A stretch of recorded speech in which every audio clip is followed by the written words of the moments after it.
ನಮಸ್ಕಾರ. ನಮ್ಮೆಲ್ಲರ ಜೀವನದಲ್ಲೂ ಒಂದಲ್ಲ ಒಂದು ಕಷ್ಟ, ಸವಾಲುಗಳು ಇದ್ದೇ ಇರುತ್ತೆ ಅಲ್ವಾ? ಇವುಗಳನ್ನೆಲ್ಲ ದಾಟಿ ಮುಂದೆ ಹೋಗಕ್ಕೆ ನಮ್ಗೆ ಒಂದು ಧೈರ್ಯ, ಒಂದು ಶಕ್ತಿ ಬೇಕು. ಅಂಥ ಒಂದು ದೈವಿಕ ಶಕ್ತಿಯನ್ನ ಕೊಡುವ ದಿನದ ಬಗ್ಗೆನೇ ಇವತ್ತು ಮಾತಾಡೋಣ. ಅದೇ ಅಂಗಾರಕ ಸಂಕಷ್ಟ ಚತುರ್ಥಿ. ಬನ್ನಿ, ಈ ವಿಶೇಷ ದಿನದ ಬಗ್ಗೆ ಇನ್ನಷ್ಟು ಆಳವಾಗಿ ತಿಳಿದುಕೊಳ್ಳೋಣ.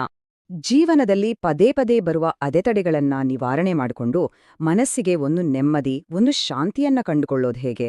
ಇದು ಬಹುಶಃ ನಮ್ಮೆಲ್ಲರನ್ನೂ ಕಾಡುವ ಸಾಮಾನ್ಯ ಪ್ರಶ್ನೆ. ಇದಕ್ಕೆ ಉತ್ತರ ನಮ್ಮ ಹಳೆಯ ಆಚರಣೆಗಳಲ್ಲೇ ಇದೆ. ಬನ್ನಿ, ಆ ರಹಸ್ಯವನ್ನ ಇವತ್ತು ಒಟ್ಟಿಗೆ ತಿಳಿದುಕೊಳ್ಳೋಣ. ಸರಿ, ಈ ಅದ್ಭುತ ದಿನದ ಬಗ್ಗೆ ನಾವು ಹಂತ ಹಂತವಾಗಿ ಅರ್ಥ ಮಾಡ್ಕೊಳ್ಳೋಣ. ಮೊದಲು ಇದೇಕೆ ಎಷ್ಟೊಂದು ಸ್ಪೆಷಲ್ ಡೇ ಅಂತ ನೋಡೋಣ.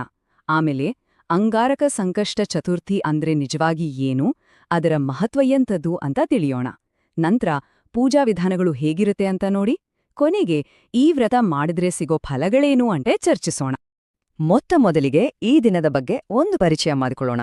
ಒಂದು ವಿಷಯ ನೆನ್ಪಲ್ಲಿಡಿ, ಇದು ನಾವು ಪ್ರತಿ ತಿಂಗಳು ನೋಡೋ ಸಂಕಷ್ಟ ಚತುರ್ಥಿಯಲ್ಲ, ಬದಲಿಗೆ ತುಂಬಾನೇ ವಿಶೇಷವಾದ ಮತ್ತು ಅಪರೂಪದ ದಿನ.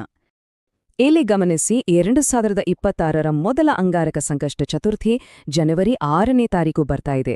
ಇಂಥ ಒಂದು ಮಂಗಲಕರವಾದ ಕಾಂಬಿನೇಷನ್ ಇದೆಯಲ್ಲ, ಇದು ತುಂಬಾನೇ ರೇರ್. ಇದೇ ಕಾರಣಕ್ಕೆ ಈ ದಿನಕ್ಕೆ ಅಷ್ಟೊಂದು ಮಹತ್ವ, ಅಷ್ಟೊಂದು ಪವರ್. ಹಾಗಿದ್ರೆ ಅಂಗಾರಕ ಸಂಕಷ್ಟ ಚತುರ್ಥಿ, ಈ ಹೆಸರಲ್ಲೇ ಏನಿದೆ?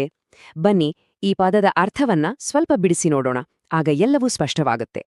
ಮೊದಲು ಸಂಕಷ್ಟ ಚತುರ್ಥಿ ಅಂದ್ರೆ ಏನು ಅಂತ ಬೇಸಿಕ್ಸ್ ತಿಳ್ಕೊಳ್ಳೋಣ. ಪ್ರತಿ ತಿಂಗಳು ಹುಣ್ಣಿಮೆ ಆದ್ಮೇಲೆ ಕೃಷ್ಣ ಪಕ್ಷದಲ್ಲಿ ಬರುವ 4ನೇ ದಿನವೇ ಸಂಕಷ್ಟ ಚತುರ್ಥಿ. ಇದಕ್ಕೆ ಸಂಕಟಹರ ಚತುರ್ಥಿ ಅಂತಾನೂ ಕರೀತಾರೆ. ಯಾಕಂದ್ರೆ ಗಣಪತಿಯನ್ನ ಪೂಜೆ ಮಾಡಿ ನಮ್ಮ ಸಂಕಷ್ಟಗಳನ್ನ ದೂರ ಮಾಡ್ಕೊಳ್ಳಕ್ಕೆ ಇದು ತುಂಬಾನೇ ಶ್ರೇಷ್ಠವಾದ ದಿನ. ಹಾಗಾದ್ರೆ ಅಂಗಾರಕ ಸಂಕಷ್ಟ ಚತುರ್ಥಿ ಹೇಗೆ ಬೇರೆ? ಸಿಂಪಲ್. ಪ್ರತಿ ತಿಂಗಳು ಬರುವ ಈ ಸಂಕಷ್ಟ ಚತುರ್ಥಿ ಯಾವತ್ತಾದ್ರೂ ಮಂಗಳವಾರದಂದು ಬಂದ್ರೆ ಆಗ ಅದಕ್ಕೆ ಅಂಗಾರಕ ಅನ್ನೋ ಒಂದು ವಿಶೇಷಣ ಸೇರ್ಕೊಳ್ಳುತ್ತೆ. ಇದೇ ಈ ದಿನದ ಅಸಲಿ ವಿಶೇಷತೆ. ಓಕೆ, ಮಂಗಳವಾರ ಬಂದ್ರೆ ಯಾಕೆ ಅಷ್ಟೊಂದು ವಿಶೇಷ? ಈ ದಿನದ ಆಧ್ಯಾತ್ಮಿಕ ಮಹತ್ವದ ಹಿಂದಿರೋ ಸೀಕ್ರೆಟ್ ಏನು? ಬನ್ನಿ, ಈಗ ಅದರ ಬಗ್ಗೆ ತಿಳ್ಕೊಳ್ಳೋಣ. ನಮ್ಮ ಹಿರಿಯರು ಒಂದ್ ಮಾತು ಹೇಳ್ತಾರೆ, 100 ಸಂಕಷ್ಟ ಚತುರ್ಥಿಗಿಂತ ಒಂದು ಅಂಗಾರಕ ಸಂಕಷ್ಟ ಚತುರ್ಥಿ ಶ್ರೇಷ್ಠ ಅಂತ. ನೋಡಿ, ಈ ಒಂದೇ ಒಂದು ಮಾತ್ ಸಾಕು ಈ ದಿನದ ಪವರ್ ಎಂಥದ್ದು ಅಂತ ಅರ್ಥ ಮಾಡ್ಕೊಳ್ಳಕ್ಕೆ. ಇದರ ಶಕ್ತಿ ಮತ್ತು ಇದರಿಂದ ಸಿಗೋ ಫಲ ಸಾಮಾನ್ಯ ದಿನಕ್ಕಿಂತ ಹಲವು ಪಟ್ಟು ಜಾಸ್ತಿ ಇರುತ್ತೆ. ಈ ದಿನದ ಶಕ್ತಿ ಡಬಲ್ ಆಗೋಕೆ ಒಂದು ಬಲವಾದ ಕಾರಣ ಇದೆ. ಚತುರ್ಥಿ ತಿಥಿ ವಿಘ್ನಗಳನ್ನ ದೂರ ಮಾಡೋ ಗಣೇಶನಿಗೆ ಮೀಸಲು. ಅದೇ ರೀತಿ ಮಂಗಳವಾರ ಅನ್ನೋದು ಶಕ್ತಿ ಮತ್ತು ಧೈರ್ಯದ ದೇವರು ಸುಬ್ರಹ್ಮಣ್ಯ ಸ್ವಾಮಿಗೆ ಮೀಸಲು. ಸೊ ಒಂದೇ ದಿನ ಇಬ್ರು ಪವರ್ಫುಲ್ ದೇವರುಗಳ ಅನುಗ್ರಹ ಪಡೆಯೋ ಚಾನ್ಸ್ ಸಿಗುತ್ತೆ. ಅದಕ್ಕೆ ಇದು ಅತ್ಯಂತ ಶುಭಕರವಾದ ದಿನ.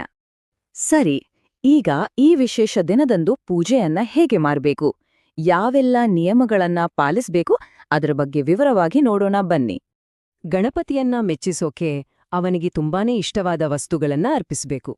ಗರಿಕೆ, ಬೆಲ್ಲ, ಕೆಂಪು ಬಣ್ಣದ ಹೂವುಗಳು, ಹಣ್ಣುಗಳು, ತೆಂಗಿನಕಾಯಿ ಮತ್ತೆ ಗಣೇಶನ ಆಲ್ ಟೈಮ್ ಫೇವರೆಟ್ ಆದ ಮೋದಕ ಮತ್ತು ಲಡ್ಡುಗಳನ್ನ ನೈವೇದ್ಯವಾಗಿ ಇಡಬೇಕು. ಪೂಜಾ ವಿಧಾನ ತುಂಬಾನೇ ಸರಳವಾಗಿದೆ. ಬೆಳಗ್ಗೆ ಬೇಗ ಎದ್ದು ಸ್ನಾನ ಮಾಡಿ ಸೂರ್ಯನಿಗೆ ನೀರು ಅರ್ಪಿಸಿ.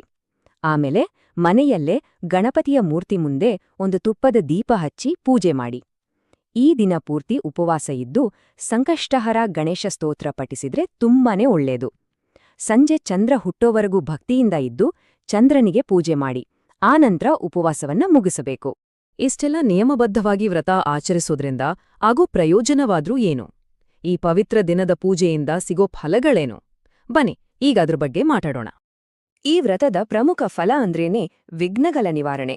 ಗಣಪತಿಯ ಕೃಪೆಯಿಂದ ಜೀವನದ ದಾರಿಯಲ್ಲಿ ಬರುವ ಎಲ್ಲ ಅಡೆತಡೆಗಳು, ಕಷ್ಟ ಕಾರ್ಪಣ್ಯಗಳು ದೂರ ಆಗುತ್ತೆ ಅನ್ನೋದು ಒಂದು ದೃಢವಾದ ನಂಬಿಕೆ. ಎರಡನೆಯದಾಗಿ, ಇದು ಬರೀ ಆಧ್ಯಾತ್ಮಿಕ ಕಷ್ಟಗಳನ್ನ ಮಾತ್ರ ದೂರ ಮಾಡೋದಲ್ಲ, ಸಾಲದಂಥ ಆರ್ಥಿಕ ಸಂಕಷ್ಟಗಳಿಂದಲೂ ನಮ್ಮನ್ನ ಪಾರು ಮಾಡುತ್ತೆ ಅನ್ನೋ ಬಲವಾದ ನಂಬಿಕೆ ಕೂಡ ಇದೆ. ಮತ್ತು ಕೊನೆಯದಾಗಿ, ಈ ಎಲ್ಲಾ ಕಷ್ಟಗಳು ದೂರವಾದಾಗ ಜೀವನದಲ್ಲಿ ತಾನಾಗಿಯೇ ಶಾಂತಿ, ಸಂತೋಷ ಮತ್ತು ಸಮೃದ್ಧಿ ನೆಲೆಸುತ್ತೆ. ಅಲ್ಟಿಮೇಟ್ ಆಗಿ ನಮ್ಮೆಲ್ಲರಿಗೂ ಬೇಕಾಗಿರೋದಿದೆ ತಾನೆ?